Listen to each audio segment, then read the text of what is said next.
Northern Ireland, a British outpost known only for years of Catholic versus Protestant violence and high cholesterol breakfasts. Not anymore. For culture vultures, there's Paris. For eco-tourists, the Galapagos Islands. Order! Now, for so-called libel tourists, there's Belfast. Britney Spears, who lives in California, threatened to sue the National Enquirer, which is based in Florida, here at the High Court in Belfast. The Enquirer claimed Spears' marriage to dancer and aspiring rapper Kevin Federline was in trouble. Not true, said the pop star. But what's that got to do with Belfast? That's a very good question. Do you not know? Actually, I didn't know. Cue Britney's Irish attorney, Paul Tweed. And she had to suffer the indignity of these articles right across the United States over a number of weeks, and at the end of the day the only redress open to her was to sue in the UK and Ireland. The National Enquirer has a US circulation of more than 2.7 million. Circulation of the British and Irish edition is just 150,000. But that doesn't matter. The Enquirer is published here, so Britney can sue here. The first hurdle for Britney's attorneys was to prove that people in Belfast even know who she is, that Britney Spears has a reputation in Northern Ireland that needs upholding. Sorry to trouble you, we're from American TV. Have you heard of Britney Spears? Yeah, I've heard of Britney Spears. Hit Me Baby One More Time? What about that one? Hit me baby one more time. Do you quite fancy Britney? I think she's very attractive. Yes. You do? Very attractive woman. So, yes, Britney does have a reputation in Northern Ireland, even if people here don't care much about the state of her marriage. Did you read the reports that her marriage to Kevin Federline was in a bit of trouble? No. Do you read the National Enquirer? No. Do you read the National Enquirer? No. Can you sing any Britney Spears songs? No.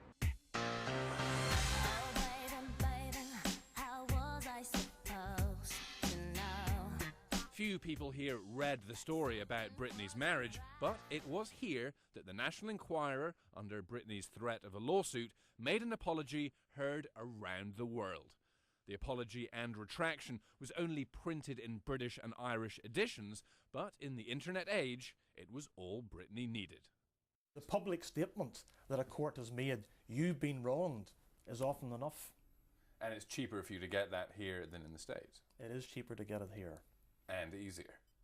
And it probably is easier. Easier because in the US, Britney would have to prove that her marriage is happy and that the National Enquirer printed its story with malice. That is very, very difficult to prove. You don't have to prove any such thing on this side of the Atlantic.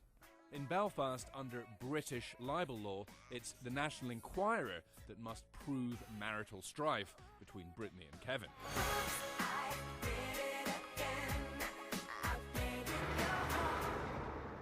London, with the same libel laws, has long been the libel capital of the world, dubbed a town called Sue.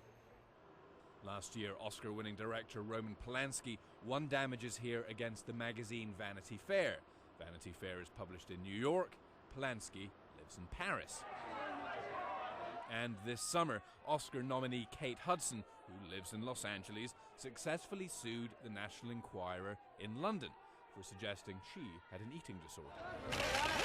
And it's not just the celebrity gossip merchants who suffer. Rachel Ehrenfeld, a New York-based writer, was ordered by the High Court in London to pay more than $100,000 to a Saudi billionaire for alleging in her book that he helped fund terrorism. We won our independence from Great Britain many years ago. We fought for our independence. I don't see any reason to be abiding by any law or to be under any other jurisdiction than American jurisdiction. So it was working for litigants in London. Why the shift to Belfast? First of all, lawyers here tend to charge rather less. Cheaper and quicker.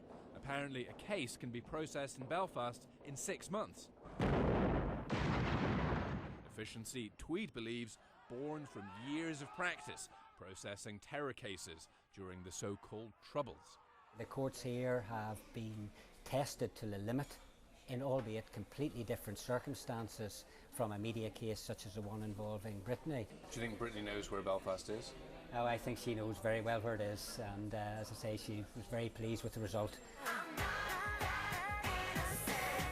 Whitney Houston and around a dozen other unnamed American celebrities have contacted Tweed in the past 3 months alone, he says, apparently all looking for that same result.